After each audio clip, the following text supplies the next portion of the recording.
이 찬송 가사처럼 험한 세상입니다. 믿음 지키기가 쉽지 않은 그런 시대를 누구나 살아가고 있습니다. 그러나 이런 험한 시대에도 아무리 끄려고 해도 꺼지지 않는 불꽃처럼 그 누구도 막을 수 없는 불꽃 같은 믿음을 가지고 산 믿음의 사람들이 많습니다. 초대교회 황금의 입이라고 불리웠던 전도자이자 탁월한 설교자였던 크리소스톰이 바로 그런 사람입니다. 여러분, 그는 복음 전하는 삶을 살다가 로마 황제 앞에 끌려 나왔습니다. 그를 본 황제가 소리를 쳤습니다. 저놈을 당장 가장 흉악한 악질범들이 수용되어 있는 감옥에 쳐넣어라. 그러자 신하들이 반대를 합니다. 아닙니다, 황제시여.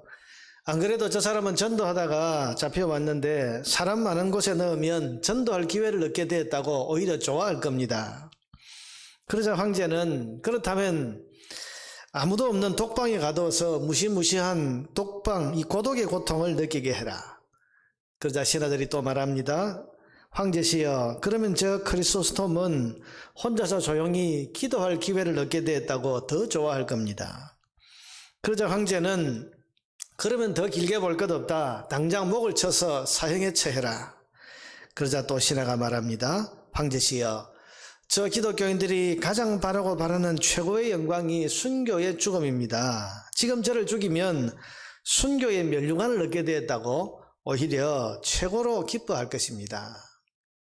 그러자 황제가 말합니다. 그러면 저 그리스도인을 도대체 어떻게 해야 되나? 여러분 보세요. 끌려고 해도 끌 수 없는 불꽃 아닙니까? 흉악범이 득실되는 감옥도 두려워하지 않고 혼자 있는 독방의 고독도 무서워하지 않고 당장 목이 잘리는 죽음조차도 영광스러운 것으로 안다면 이 사람을 과연 무엇으로 막을 수 있겠습니까? 히브리서에서는 이런 사람을 세상이 감당하지 못할 사람이라고 했습니다. 그 속에 있는 믿음이 견고해서 세상의 그 어떤 위협, 핍박, 고난으로도 겁줄 수 없고 꺾을 수 없는 사람, 이런 사람이 바로 믿음의 사람입니다. 여러분, 결국 황제는 이 크리소스톰을 먼 곳에 유배에 보내기로 결정을 했습니다. 유배를 떠나면서 이때 크리소스톰은 이렇게 기도합니다. 주님, 감사합니다. 부족한 저에게 아직도 할 일이 남아 있어서 이렇게 살게 하셨으니 제가 지금부터 죽을 때까지 또 충성하겠습니다.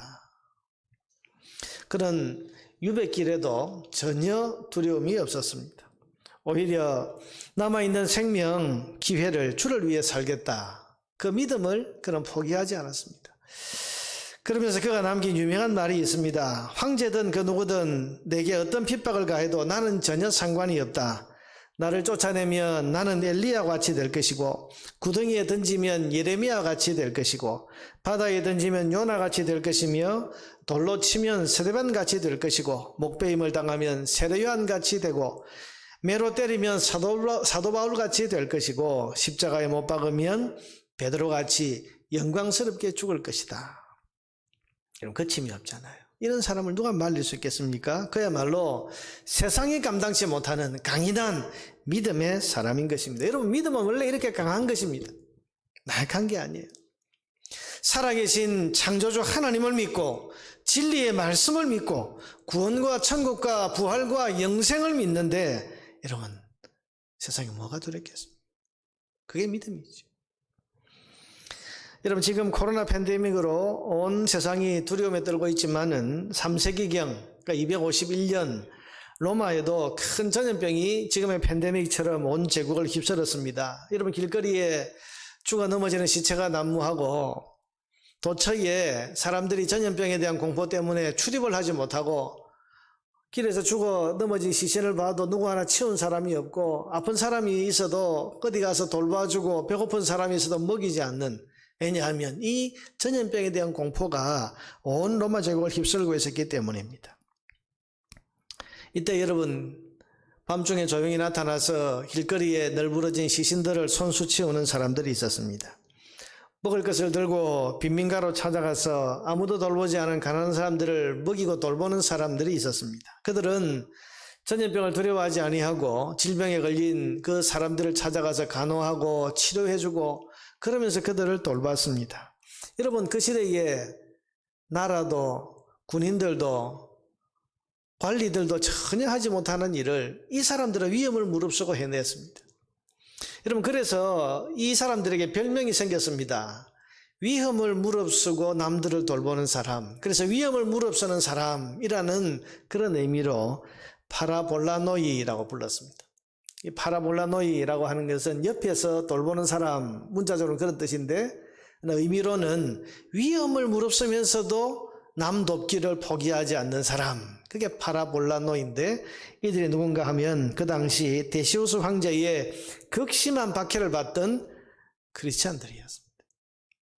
여러분, 그들은 핍박을 받는 중에 그야말로 그 핍박을 피해서 숨어 있었습니다만은, 그러나 전염병이 돌고 아무도 길거리의 시선을 치우지도 않고 또 병에 걸린 사람들을 돌보지도 않고 자기 한 몸 두려워서 그렇게 근사하기에 바쁜 그 시대의 형편을 보고서 그들은 길거리에 나섰습니다. 여러분, 천국과 부활을 믿는 그들에게 전염병의 공포가 두려움이 되었겠습니까? 여러분, 천국과 부활과 영생을 믿는 그들에게 황제의 핍박이 두려웠겠습니까? 두려울 게 없는 거지. 사랑하는 성도 여러분, 믿음은 이런 것입니다.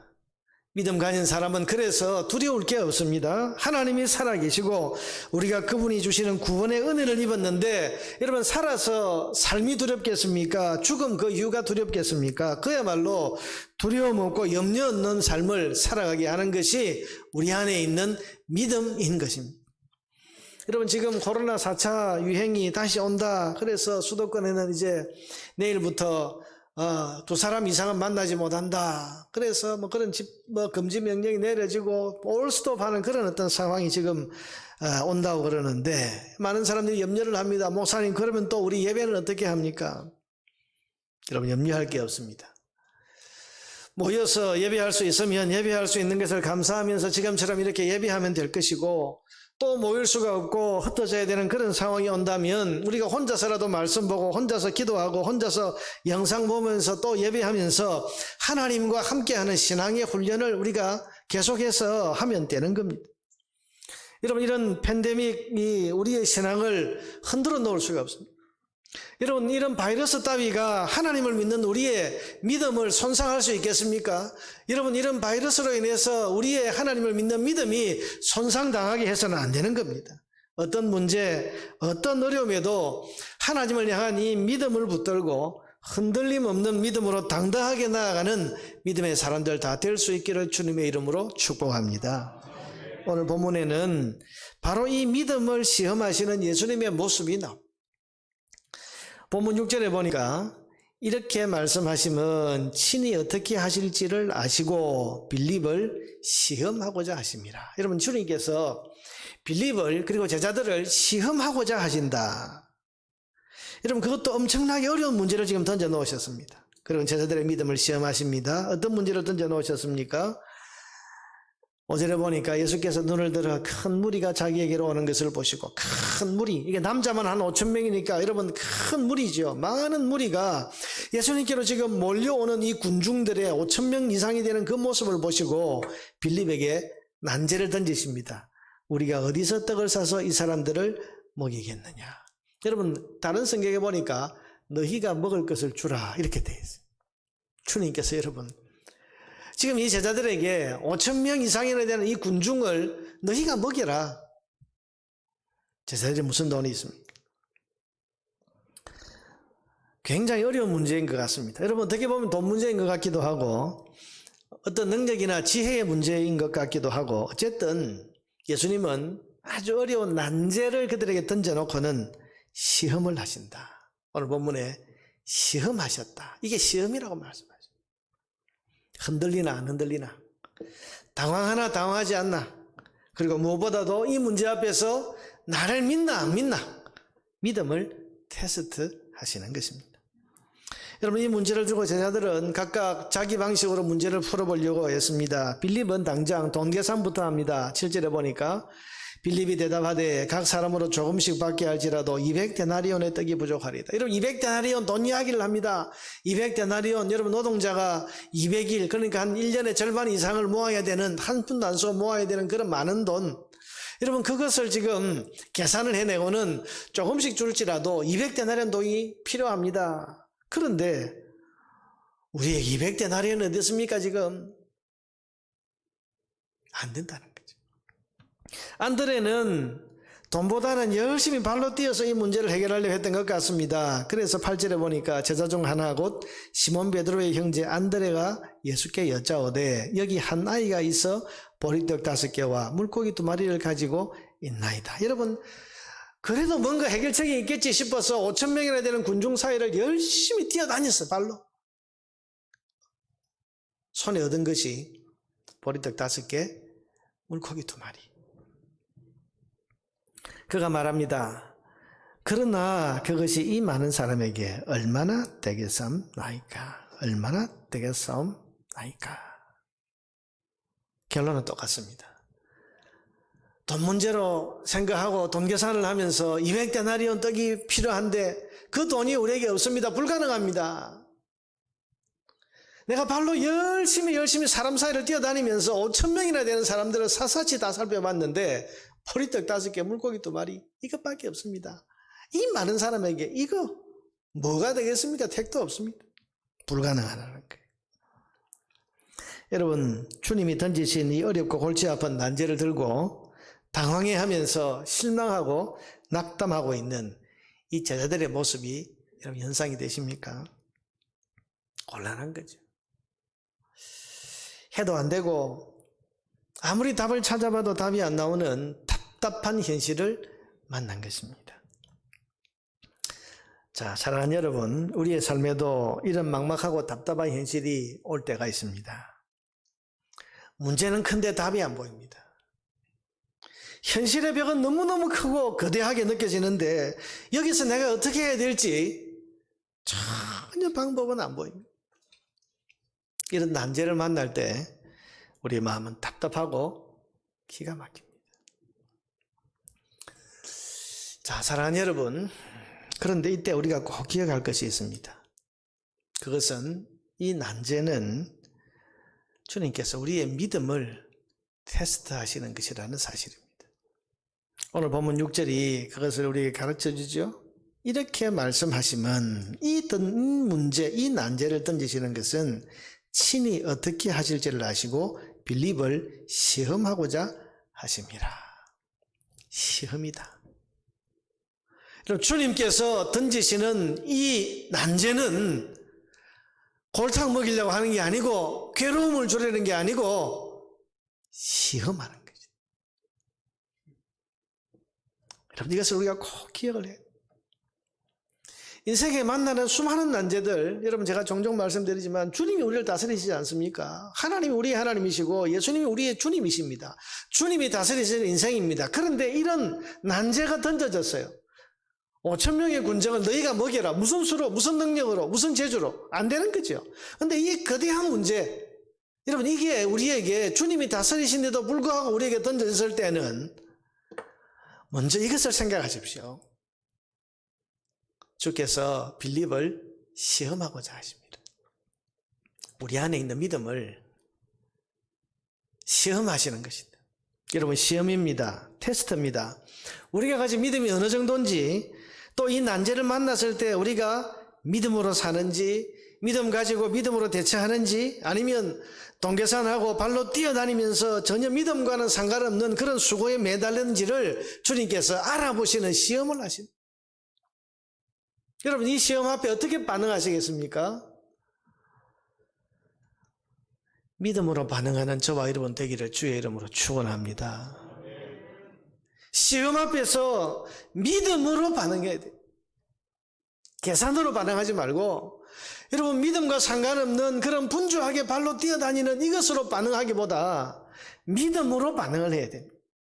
이게 이 난제를 해결하는 가장 중요한 그런 키포인트입니다. 주님이 우리의 믿음을 시험하시려고 던진 문제이기 때문에 우리는 믿음으로 반응해야 돼요. 근데 여러분 믿음이 뭐죠? 나는 할 수 있어. 여러분 이게 믿음이 아닙니다. 안 되면 되게 하라. 여러분 이게 믿음이 아닙니다. 믿음이 뭡니까? 여러분 성경이 말씀하는 믿음, 우리가 가져야 될 이 믿음, 주님이 확인하기를 원하시는 이 믿음은 예수 그리스도에 대한 신뢰를 말하는 겁니다. 예수님을 살아계신 하나님 혹은 하나님의 아들로 믿는 것, 이게 믿음입니다. 여러분, 예수님을 살아계신 하나님의 아들로 믿으십니까? 이게 믿음이란 말이에요. 이게 믿음. 예수 믿으면서 교회 다니면서 나는 예수 믿습니다 라고 말할 때 그 예수 믿는다는 말은 예수님을 하나님 혹은 하나님의 아들로 내가 믿습니다 라고 고백하는 것을 말하는 거예요. 또한 이 믿음은 뭡니까? 예수님을 나의 구원자, 다시 말하면 하나님 없는 저주와 죽음으로부터 구원하셔서 나를 하나님 안에서 살게 해주시는 구원자로 믿는 것, 이게 믿음입니다. 예수님을 누구로 믿느냐? 이게 믿음의 핵심인데요. 예수님을 사람이 아닌, 피조물이 아닌 이 땅에 오신 성자 예수님, 다시 말하면 하나님의 아들, 하나님으로 믿는 것이 믿음이고, 그 예수님을 저주와 죽음으로부터 우리를 구원하셔서 결국 우리를 하나님 안에서 살게 하시는, 하나님과 함께 살게 하시는 그런 구원자이시라는 것을 믿는 것이 믿음의 내용입니다. 여러분, 우리의 궁극적인 목표는요, 하나님 안에서 사는 삶입니다. 태초에 하나님께서 사람을 만드시고 가장 사랑하는 존재로 아담과 하와를 하나님이 사랑하셨습니다. 하나님 안에 품으셨습니다. 그러니 에덴 동산에는 걱정이 없고 염려가 없고 결핍이 없고 고난이 없었습니다. 죽음도 없었습니다. 하나님 안에 사니까. 영원하신 하나님, 전능하신 하나님 안에 사는데 여러분, 두려움이 있겠습니까? 죽음이 있겠습니까? 고난이 있겠습니까? 질병이 있겠습니까? 결핍이 있겠습니까? 없는 거예요. 그게 하나님이 원래 만드신 사람이 누릴 행복한 삶이었습니다.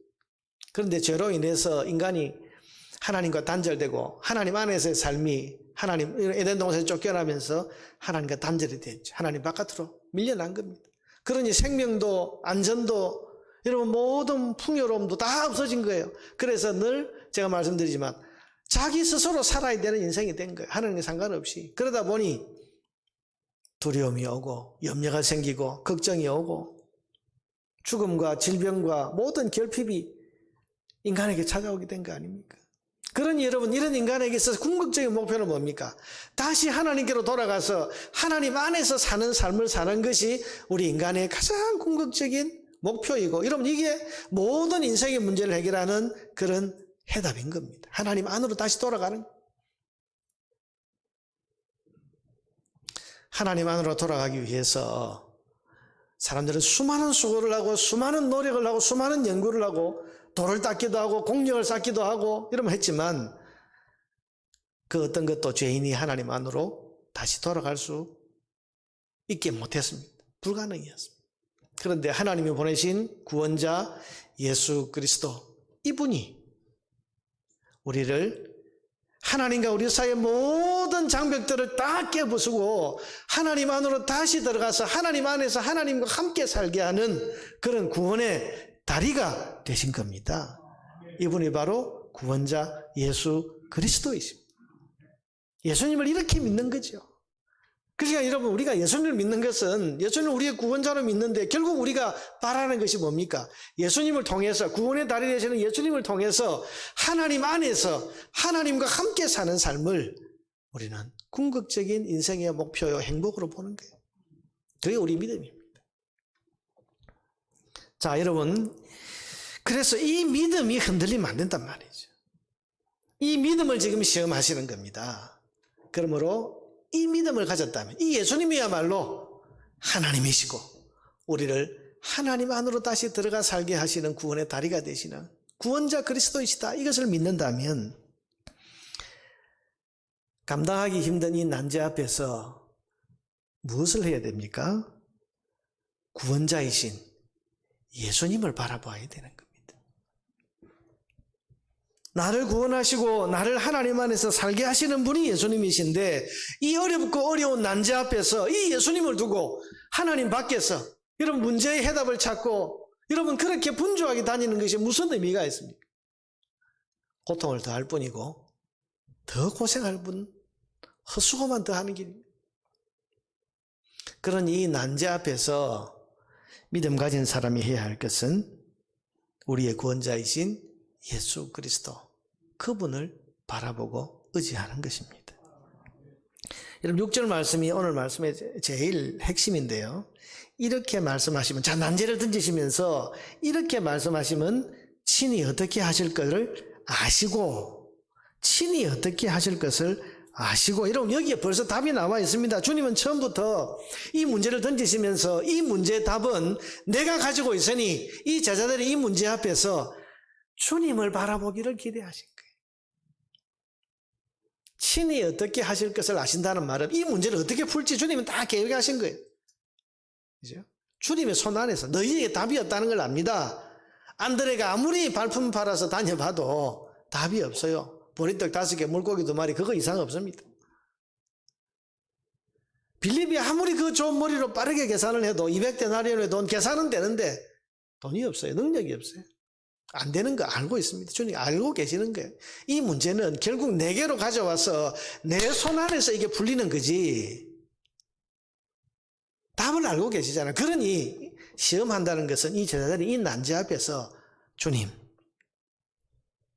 주님이 친히 답을 가지고 계시지 않습니까? 주님 우리에게는 불가능이지만 주님의 손 안에는 이 문제가 풀리고 가능하지 않습니까? 여러분 이렇게 반응하면서 주님께 나오기를 주님은 기대하시는 겁니다. 그러나 그들은 이 난제 앞에서 돈이 답이라고 생각하고 열심히 돈 계산하고 우리에게 돈이 없다 낙심하고 주저앉아 있고 발로 열심히 뛰는 것이 답이라고 생각하면서 열심히 뛰어다니면 했지 하나님이신 예수님을 그 앞에 두고도 문제에 해답되시고 그 문제의 주권을 가지고 계신 그 주님을 앞에 모셔놓고도 전혀 그 주님을 향할 생각을 하지 못하고 있는 겁니다. 사랑하는 여러분, 하나님이 지금 여기 함께 계신데 어디 가서 문제의 답을 찾으려고 하는 겁니까? 하나님이시고 우리를 구원하시는 예수님이 지금 여기에 계신데 어디 가서 무슨 기가 막힌 방법으로 답을 찾아보려고 분주하게 다니겠습니까? 오직 우리의 구원자이신 예수 그리스도께서 우리 인생 난제의 답이 되는 것을 믿으시기를 바랍니다. 여러분 고난은 예수 그리스도에 대한 우리의 믿음을 테스트하는 것입니다. 너 정말 예수님을 구원자로 믿냐? 너 정말 예수님을 하나님의 아들 우리를 하나님 안에서 살게 하시는 그런 분으로 정말로 믿느냐? 이걸 테스트하는 것입니다. 그러므로 인생 난제 혹은 고난과 시련 앞에서 믿음의 주요 온전케 하시는 예수님을 바라볼 수 있는 저와 여러분 되기를 바랍니다. 거기에 답이 있는 겁니다. 지금 여러분의 삶에 여러 가지 인생의 난제들이 있을 거예요. 그 문제를 어디서 푸시겠습니까? 어떻게 풀어나가시겠습니까? 그 난제를 여러분에게 던지신 주님이 기대하시는 바가 뭐라고 생각하십니까? 그것은 우리의 믿음을 다시 붙들고 믿음의 주요 온전케 하시는 예수 그리스도를 바라보고 그분을 의지하라고 하는 주님의 뜻이 그 속에 담겨 있음을 기억하시기를 바랍니다. 오늘 본문의 결론이 어떻게 납니까? 11절에 보니까 주님께서 결국은 주님이 나서십니다. 10절에 보니까 예수께서 이르시되 이 사람들로 앉게 하라. 자 이제 주님이 시작하시는 거예요. 너희가 안 되지. 그러니 내가 풀어주마. 잘 봐. 그러면서 앉게 하라 하시니 그곳에 잔디가 많은지라 사람들이 앉은 수가 5,000명쯤 되더라. 어마어마한 숫자입니다. 예수께서 떡을 가져 이 떡은 어떤 떡입니까?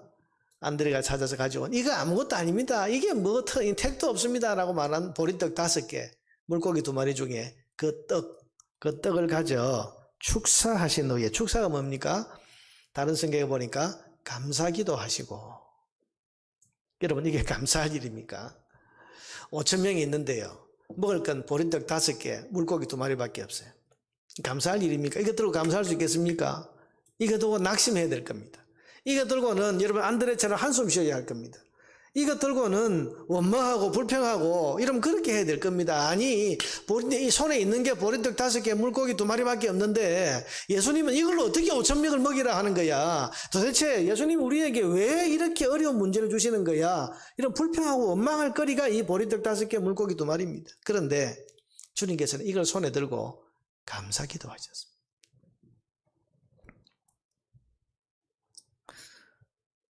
왜냐하면 주님의 손에 붙들려 있으면 이 보잘것없는 것도 결국은 감사할 일이 되기 때문입니다.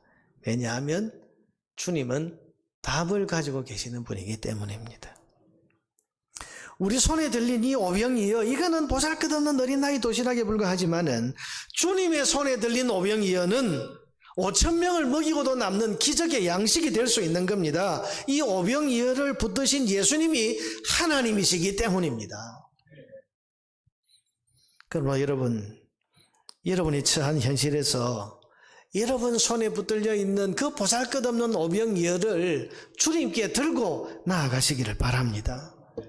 건강의 문제, 삶의 문제, 가정의 문제, 자녀의 문제, 영적인 고민, 여러분 어떤 문제가 여러분의 삶을 지금 힘들게 하고 괴롭히든지 여러분 그 보잘것없는 그 문제들, 그 참 보잘것없는 여러분의 처한 현실, 거기에 그 문제를 해결할 수 없는 내 자신의 이 초라한 모습, 이 모습 그대로를 주님께 가지고 나아가서 주님의 손에 여러분 맡겨드리세요.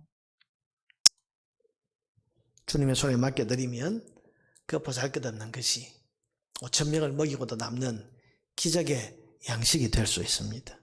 주님 손에서 어떤 일이 일어날지 주님께 맡겨드리면 그 주님께서 이것을 어떻게 사용해서 얼마나 놀라운 일을 만들어내실지 그분이 하나님이시기 때문에 우리는 짐작할 길이 없는 겁니다. 그저 맡기는 거죠. 주님께서는 감사 기도를 하시고 기적을 일으키셨습니다. 본문에 보니까 앉아있는 자들에게 나누어 주시고 물고기도 그렇게 그들의 원대로 주시니라. 5,000명에게 원대로 주셨습니다. 그들이 배부른 후에 예수께서 제자들에게 이르시되 남은 조각을 거두고 버리는 것이 없게 하라 하심으로 이에 거두니 보리떡 5개로 먹고 남은 조각이 12바구니에 찼다. 이런 보리떡 5개 물고기 2마리인데 먹고 남은 게 12바구니에 찼다. 여러분 이건 계산이 안 나오는 거예요. 어떻게 이런 일이 일어날 수 있어요? 그런데 이 일이 가능한 것은 예수님이 하나님이시기 때문입니다. 그래서 여러분 오늘 본문의 결론이 14절입니다. 그 사람들이 이것을 먹고 배부른 사람들이 예수께서 행하신 이 표적을 보고 말하는, 이런 표적이라는 단어가 요한복음에서 굉장히 중요하게 사용되는 단어인데 표적은 뭐 영어로 사인이라고 되어 있는데 왜 기적을 기적이라고 말하지 않고 표적이라고 말할까? 표적이란 말은 무언가를 표시해주는 기적이다. 이걸 여러분 좀 풀어서 그렇게 말할 수 있는데요. 무언가를 알려주는 기적이에요.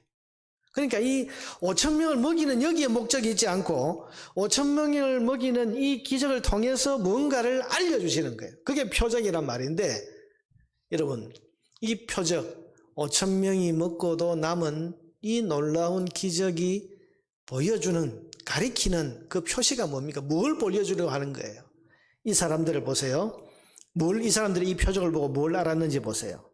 이 표적을 보고 말하되 이는 참으로 세상에 오실 그 선지자라 하더라. 세상에 오실 그 선지자. 그라는 말은 유일한 분이란 말이고 세상에 오실 바로 그분 누굽니까? 구약 성경에 하나님께서 우리 인생의 모든 문제를 풀어주시고 우리를 구원하셔서 하나님 안에서 살게 하신다고 약속하신 메시아 그리스도 바로 그분이시구나 하는 것을 이들이 이 기적을 체험하면서 알게 됐다. 그래서 이게 표적이 되는 거예요. 표적. 이분이 정말로 하나님이시구나. 이분이 우리의 문제를 해결하기 위해서 하나님이 우리에게 보내주셔서 우리를 하나님 안에서 살게 하시는 분이시구나 하는 것을 깨닫게 해주는 그런 표적, 이게 오늘 이 오병이어 사건에 담긴 뜻입니다. 사람들은 이 표적을 보고 예수님이 누구신지를 알아차렸습니다. 세상에 오실 그 선지자, 메시아시다. 우리를 구원하시는 분이고 우리를 하나님에서 살게 하시는 그런 구원자이시다. 사랑하는 여러분, 예수님은 하나님이십니다. 예수님은 하나님이시고 우리를 저주와 심판에서 구원해내셔서 하나님과 함께 살고 하나님 안에서 우리를 다시 살아가게 하실 수 있는 구원의 길이 되십니다. 요한복음 14장 6절에 보니까 주님이 선언하셨죠. 내가 곧 길이요 진리요 생명이니 나로 말미암지 않고는 아버지께로 올 자가 없느니라. 예수님이야말로 사람을 다시 하나님 안으로 들어가서 하나님 안에서 살게 하시는 유일한 구원의 딸이라는 말이에요. 이 예수님을 통해서 우리는 살아계신 하나님께로 돌아가서 하나님 안에서 다시 살아갈 수 있습니다. 하나님 안에서 하나님과 함께 산다는 것은 이제 하나님 없이 살 때의 인간의 모든 나약함과 고통과 질고와 모든 죽음의 문제까지도 뛰어넘고 해결하는 위대한 하나님 자녀의 복된 삶을 살게 된다는 뜻입니다. 그래서 요한복음 10장 10절에 보면 예수님께서 내가 온 것은 양으로 생명을 얻게 할 뿐만 아니라 더 풍성히 얻게 하려는 것이라. 더 풍성한 삶, 이게 뭡니까? 하나님 안에서 하나님과 함께 사는 삶이에요. 거기에는 죽음이 없습니다. 거기에는 고통이 없습니다. 거기는 모든 삶의 문제들이 하나님 안에서 하나님의 전능하신 권능과 은혜로 말미암아 해결이 되고 그래서 의와 평강과 희락이 넘치는 삶을 살게 되는 그런 삶인 겁니다. 이걸 지금 표적을 통해서 보여주시는 거예요. 여러분 요한복음에는 첫 번째 표적이 나오는데요. 예수님이 이 땅에 오셔서 행하신 첫 번째 표적이 뭡니까? 갈릴리 가나 혼인잔치에서 물로 포도주를 만드신 거. 이게 표적입니다. 그 과정에 포도주를 공급해주는 이게 목적이 아니고 포도주가 떨어진 그 과정, 이런 포도주가 떨어졌다는 것은 잔치가 끝났다는 거예요. 실컷 잔치하면서 즐겁게 살았는데 포도주가 끊어졌어요. 그러니 이제 잔치가 끝난 거예요. 그때부터는 괴롭고 힘들고 고통스럽고 지루한 삶이 시작이 되는 거잖아요. 그런데 주님께서 오셔서 그 가정에 끊어진 포도주를 다시 회복시켜 주셨다. 뭡니까? 주님께서는 삶에 잃었던 기쁨을 다시 회복해 주시러 이 땅에 오신 그리스도이시다. 우리의 문제를 풀어주시기 위해서 오신 분이라는 걸 지금 선언하시는 거예요. 첫 번째 표적에서. 두 번째 표적이 뭔지 아십니까? 요한복음 4장 46절에서 54절인데요. 거기 보면 4장 54절에 이것은 예수께서 유대에서 갈릴리로 오신 후 행하신 두 번째 표적이니라. 왕의 신하. 왕의 신하니까 여러분 권세자입니다. 근데 그 아들이 병들어서 죽게 되었습니다. 왕의 신하쯤 되면 세상에 있는 권세 권력을 다 동원할 수 있는데 아들 문제 해결이 안 돼요. 그가 주님께로 와서 자기 아들의 병을 고쳐주기를 간구했을 때 주님께서 말씀 한마디로 네 아들이 나았다. 아니 우리 집에도 안 가보시고 아니 나았다. 빨리 집에 가봐라. 집에 가봤더니 아들이 나았어. 언제 나았냐? 그랬더니 아까 언제쯤 나았습니다. 주님이 그 자리에서 멀리서 말씀하실 그 시간에 나았다. 이게 두 번째 표적이란 거예요. 뭡니까? 주님께서는 우리 인간의 질고 우리가 겪는 영육간의 질병, 고통 이것이 주님 안에서 해결된다. 주님 안에서 하나님 안에서 우리가 사는 삶을 살게 해주러 주님 오셨기 때문에 그 메시아를 믿으면 그 주님 안에서 이 문제도 풀려서 하나님 주시는 영육간의 강건한 삶을 살게 된다고 하는 것이 이 두 번째 표적에 담긴 메시지입니다. 그리고 오늘 세 번째 표적, 결핍, 고난, 시험, 여러분 이 문제를 주님께서 또 풀어내시는 거죠. 이게 또 표적이다. 여러분 표적은 예수님이 하나님이시고 우리를 모든 저주와 심판과 삶의 문제로부터 구원해내실 진정한 그리스도이신 것을 우리에게 보여주는 것입니다. 주님께서는 이 땅에 오셔서 나를 믿으라고 하셨어요. 그러면서 표적을 보여주셨습니다. 기쁨이 떨어진 집에 기쁨을 회복시켜주면서 내가 이 일 하러 왔노라. 너희의 삶에 기쁨이 떨어졌을 때 내게로 나오라. 나를 바라보라. 내가 답이다. 물로 포도주를 만들어주시면서 그렇게 선언해 주시고 세상의 권세를 가진 왕의 신하의 아들인데도 불구하고 낫지 못하는 불치의 병, 질고를 겪고 있을 때 내게로 나오라. 내가 답이다. 내 안에 답이 있다. 나를 바라보라. 내가 그 일 하러 왔노라. 여러분, 우리가 하나님 안에서 들어가는 삶을 살면 질병이 있겠습니까? 고통이 있겠습니까? 주님께서 그걸 선언해 주시는 거죠. 그게 두 번째 표적이고, 먹여야 할 대상은 5,000명인데 내 능력은 지금 5명밖에 안 되는 이런 초라한 한계, 결핍, 고난, 시험, 이 문제를 들고도 내가 답이다. 나를 바라보라. 내게로 나아오라. 이것이 오늘 이 표적이 우리에게 주는 의미인 것입니다. 사랑하는 여러분, 삶의 고난과 난제를 만날 때 그 자리에서 우리의 구원자이신 예수님을 바라보시기를 바랍니다. 그리고 믿음으로 예수님을 붙잡으세요. 그분 안에 답이 있고 그분이 우리 인생 문제의 진정한 해답을 가지신 구원자이신 것을 믿음으로 고백하십시오. 여러분 안에 있는 오병이여, 상황, 초라하고 무력하고 한계에 부딪혀 있는 그 상황 있는 그대로를 주님께 말씀드리고 주님께 드리고 주님께 맡겨드리세요. 그럴 때에 주님의 손 안에서 5,000명이 먹고도 12바구니가 남는 풍성한 은혜가 나타나게 될 것입니다. 그때 고백하십시오. 주님은 과연 나의 구원자이시고 세상에 오신 참 그리스도이십니다. 주님께서는 우리에게 이 고백을 받으시기를 원하시는 것입니다. 사랑하는 성도 여러분, 오늘 우리가 삶의 현장에서 부딪히는 여러 가지 고난과 삶의 문제들은 우리의 이 믿음, 우리가 예수 믿을 때 고백했던 이 믿음을 시험하시는 그런 하나님의 테스트입니다. 이 시험들 앞에서 믿음으로 반응하십시오. 그리고 그 믿음은 예수 그리스도께서 하나님이시고 우리의 모든 삶의 문제를 풀어주실 구원자이신 것을 믿음으로 고백하는 믿음을 말합니다. 이 믿음의 고백을 통해서 하나님께서 과연 우리에게 보내주신 그리스도, 그분이 예수님이시다. 그 고백을 주님께서 우리에게 현실로 열매 맺게 해주실 것이고, 여러분 그런 풍성한 삶의 은혜를 누리면서 주님 앞에 주님이 진정한 그리스도이십니다 고백할 수 있게 되는 그런 저와 여러분의 삶이 되기를 주님의 이름으로 축복합니다.